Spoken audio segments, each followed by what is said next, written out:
Hello friends, स्वागत है आपका हमारे यूट्यूब चैनल आर के हिंदी कहानियों में। आज की कहानी है नौकरी पेशा पत्नी और अहंकार। शशि ने बबलू की ओर देखा। उसका चेहरा कितना भोला मालूम होता है। बहुत ही प्यारा बच्चा है। हर माँ बाप को अपने बच्चे प्यारे ही लगते हैं। बबलू गोरा चिट्टा बच्चा था जिसको देखकर सभी का उसे प्यार करने का मन होता। फिर शशि तो उसकी माँ थी। सारा दिन उसकी शरारतें देखकर खुश होती। बबलू को पाकर तो उसे ऐसा लगता कि बस अब और कुछ नहीं चाहिए। बबलू से बड़ी 7-8 साल की बेटी नीलू भी कम प्यारी नहीं थी। दोनों बच्चों को जान से भी ज्यादा चाहने वाली शशि उनके प्रति लापरवाह कैसे हो गई। आज तो हद हो गई। सुबह जब वो ऑटो पर बैठाने लगी तो बबलू उसके पांव से लिपट गया। प्यार से मनाने पर भी नहीं माना तो शशि ने उसे डांटा। देर तो हो ही रही थी। उसने आव देखा ना ताब उसके गाल पर एक चांटा जड़ दिया। चांटा कुछ जोर से पड़ गया था। उंगलियों के निशान गाल पर उभर आए थे। उसके रोने की आवाज़ सुनकर उसके दादाजी बाहर आ गए और बबलू को गोद में लेकर मनाने लगे। सास ने जो आंखें तरेर कर शशि की ओर देखा तो वो सहम गई। ऑटो में बैठते हुए ससुर जी की आवाज़ सुनाई दी। जब करते नहीं बनता तो क्यों करती है नौकरी? यहाँ क्या खाने के लाले पड़ रहे हैं? स्कूल में उस दिन किसी काम में मन नहीं लगा। इच्छा तो हो रही थी छुट्टी लेकर घर जाए, पर अभी नौकरी लगे 2-2.5 महीने ही हुए थे। प्रधान अध्यापिका वैसे भी कहती रहती थी, भाई नौकरी तो बच्चों वाली को करनी ही नहीं चाहिए। रहेंगी स्कूल में और ध्यान रहेगा पप्पू लल्ली में। ये कहकर वो एक तिरस्कारपूर्ण हंसी हंसती। वो खुद 45 वर्ष की आयु में भी कुंवारी थी। स्कूल का समय समाप्त होते ही शशि ऑटो के लिए ऐसे दौड़ी कि सामने से आती हुई प्रधान अध्यापिका व अन्य 2 अध्यापिकाओं को अभिवादन करना तक भूल गई। ऑटो में आकर बैठने के बाद उसे इस बात का ख्याल आया। दोनों अध्यापिकाओं की प्रधान अध्यापिका के साथ बनती भी अच्छी थी और वो उससे वरिष्ठ भी थी। खैर, जो भी हुआ अब क्या हो सकता था। ऑटो वाले से उतावलापन दिखाते हुए कहा, जल्दी चलो। कुछ दूर जाकर ऑटो वाले ने पूछा, साहब क्या करते हैं? बहुत बड़े वकील हैं, शशि ने सगर्व कहा। ऑटो वाले ने मुंह से तो कुछ नहीं कहा, सिर्फ एक हल्की सी मुस्कान के साथ पीछे मुड़कर उसे देख लिया। उसकी इस मुस्कान से उसे सुबह की घटना फिर याद आ गई। जैसे जैसे घर करीब आता गया शशि का संकोच बढ़ता गया। सास ससुर से कैसे आंखें मिलाएं? सुबह तो पति अजय घर पर नहीं थे, पर अब अजय को भी मालूम हो गया होगा। बच्चों को वो कितना चाहते हैं। जहाँ तक हो सके वो प्यार से ही उन्हें समझाते हैं। बच्चे भी अपने पिता से बहुत हिले मिले थे। घर के आगे ऑटो रुका। बबलू रोज की तरह दौड़कर नहीं आया। नीलू भी सिर्फ एक बार झाँक कर भीतर चली गई। अंदर जाकर उसने धीरे से बबलू को आवाज़ दी। वो दूर से ही बोला, हम नहीं आते, आप मालती हैं, आपसे हमारी कुट्टी हो गई। शशि वैसे ही बिस्तर पर पड़ गई। रोते रोते उसके सर में दर्द होने लगा। वो चुपचाप वैसे ही आंखें बंद किए पड़ी रही। किसी ने बत्ती जलाई। सास ही थी। उसके करीब आकर बोली, चलो बहू, हाथ मुंह धोकर कुछ खा पी लो। सास की हमदर्दी अच्छी भी लगी और साथ ही शर्म भी आई। रात का खाना पीना खत्म हुआ तो सब बिस्तर पर चले गए थे। अजय खाना खाकर दूसरे कमरे में चला गया, ज़रूरी केस देखने। शशि को उनका बाहर जाना भी उस दिन राहत ही दे रहा था। बबलू करवट बदलते हुए नींद में कुछ बड़बड़ाया। शशि ने उसको चादर उड़ाई, फिर नीलू की ओर देखा। आज नीलू भी उससे घर आने के बाद ज़्यादा नहीं बोली। और दिनों तो स्कूल की छोटी से छोटी बात बताती, तरह तरह के प्रश्न पूछती रहती, साथ में खाना खाने की जिद करती। फिर सोते समय जब तक एक आध कहानी न सुन ले उसे नींद नहीं आती। पर आज शशि को लग रहा था मानो बच्चे पर आए उससे दूर हो रहे थे। 2.5 साल के बच्चे में अपना पराया की क्या समझ हो सकती है? वो तो माँ को ही सब कुछ समझता है। माँ भी तो उससे बिछड़कर कहाँ रहना चाहती है। वो दिन भी कितना बुरा था जब वो पहली बार इंदु से मिली थी। शशि सोचने लगी, कैसी सजी धजी थी इंदु। बार बार पर उसका हंसना शशि को उस दिन वो जीवन से परिपूर्ण एकदम जीवंत लगी। अजय और मनोज साथ ही पढ़े थे। आजकल मनोज उसी शहर में लॉ कॉलेज में लेक्चरार से तरक्की पाकर प्रोफेसर बन गया था। उस दिन रास्ते में जो मुलाकात हुई तो मनोज ने अजय व शशि को अपने घर आने का निमंत्रण दिया। वहां जाने पर शशि तो भौचक्की सी रह गई। ड्राइंग रूम था या कोई म्यूजियम। महंगी क्रॉकरी में नाश्ता आया, अच्छी अच्छी नई डिशेस।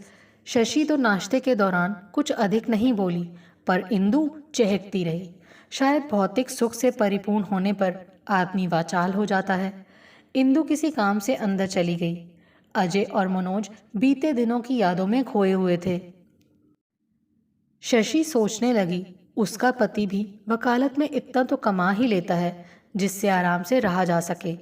खाने पहनने को है, बच्चों को घी दूध की कमी नहीं, बचत भी ठीक है, सुख शांति से भरा पूरा परिवार है। पर मनोज के यहाँ की रौनक देखकर उसे अपना रहन सहन बड़ा तुच्छ लगा। इंदु की आवाज़ से शशि इतनी बुरी तरह चौंकी कि अजय और मनोज दोनों उसकी ओर देखने लगे। मनोज ने कहा, शायद भाभी को घर में छोड़े हुए बच्चों की याद आ रही है। भाभी इतना मुंह भी ठीक नहीं। अब देखिए, हमारी श्रीमती जी को ले दे के एक ही तो लाल है, सो उसको भी छात्रावास में भेज दिया। मुश्किल से 8-10 साल का है। कहती हैं वहाँ शुरू से रहेगा तो तहजीब सीख लेगा। भाभी आप ही बताइए, क्या घर पर बच्चे शिष्टाचार नहीं सीखते हैं? मनोज शायद आगे भी कुछ कहता, पर इंदु शशि का हाथ पकड़कर ये कहते हुए अंदर ले गई, अजी इनकी तो ये आदत है, कोई भी आए तो शुरू हो जाते हैं। भाई हमको तो ऐसी भावुकता पसंद नहीं। आदमी को व्यवहारिक होना चाहिए। उसके व्यवहारिक होने का थोड़ा अंदाज़ा तो बाहर से ही मिल रहा था। जब अंदर जाकर देखा तो एलईडी टेलीविज़न, कंप्यूटर, चमचमाता महंगा फर्नीचर, ओह क्या क्या गिनाए। शशि की हैरानी को इंदु शायद भांप गई थी। बड़े गर्व से, गर्व के बजाय घमंड कहना ही उचित होगा, बोली, ये सब मेरी मेहनत का फल है। यदि विकी को छात्रावास में न रखती तो इतने आराम से नौकरी थोड़े ही की जा सकती थी। उसको देखने के लिए आया, नौकर रखो, फिर उन नौकरों की निगरानी करो, अच्छा सरदर्द ही समझो। अब मुझे कोई फिक्र नहीं। हर महीने 70,000 रुपये कमा लेती हूँ। काम भी अच्छा ही है। एक मल्टीनेशनल कंपनी में कंसल्टेंट के तौर पर काम करती हूँ। ज़रा ढंग से संवर के रहना, लोगों से मिलना और मुस्कान बिखेरते रहना। संवर के रहना किस औरत को अच्छा नहीं लगेगा? अरे मैं तो बोले ही जा रही हूँ, आप भी कहेंगी अच्छी मिली। आइए मैं आपको पूरा घर दिखाऊं। शयन कक्ष तो बिल्कुल फिल्मी था। बढ़िया सुंदर डबल बेड और उस पर बिछी चादर इतनी सुंदर कि हाय। शशि कल्पना में अपने आप को उस पर अजय के साथ देखने लगी। सिर को झटक कर उस विचार को तुरंत निकाल देने की कोशिश की। बाहर के कमरे में आने पर अजय बोला, चलो शशि, क्या यहीं रहने का इरादा है? इंदु ने अजय से कहा, आप इन्हें कभी कभी यहाँ ले आया करिए, इनका मन भी बहला करेगा। आपको समय ना हो तो मनोज को फ़ोन कर दिया कीजिए, हम खुद ही इन्हें ले आएंगे। शशि की इच्छा तो हुई कि कहे, जब आप लेने आएंगी तो वहीं मेरे घर पर बातचीत हो सकती है, पर उसका मन इतना भारी हो रहा था कि लग रहा था कि अगर एक बोल भी मुंह से निकला तो वो रो देगी। वो समझ रही थी कि इंदु सिर्फ अपने धन का दिखावा भर दिखाना चाहती थी। घर लौटते हुए आधे रास्ते तक दोनों चुप रहे। फिर अजय एकदम बोला, मनोज की पत्नी भी खूब है। वो आगे कुछ बोले इससे पहले शशि ने टोक दिया, हाँ मुझ जैसी बेवकूफ़ थोड़ी है। उसकी आवाज़ रुआसी थी। अजय ने आश्चर्य से उसकी ओर देखा और प्यार से बोला, शशि कैसी बेवकूफ़ों सी बातें करती हो। फिर उसने एकदम दांतों तले जीभ दबा ली। ये वो अनजाने में क्या बोल गया, मानो शशि की कही हुई बात का समर्थन कर दिया हो। एकदम बात बदलते हुए बोला, बहुत देर हो गई, बच्चे शायद सो भी गए होंगे। पर शशि की आग्नेय दृष्टि देखकर वो फिर रास्ते भर चुप ही रहा। घर पहुंचने पर शशि सरदर्द का बहाना करके बिना कुछ खाए पिए लेट गई। पर रात भर उसे इंदु के बेडरूम के ही सपने आते रहे। इंदु की अलमारी में सजी साड़ियों की इंद्रधनुषी छटा रह रह कर आंखों के सामने नाच रही थी। ओह कितनी साड़ियाँ! रोज़ एक एक पहने तो साल में उसे 3 या 4 बार से अधिक पहनने का मौका ना आए।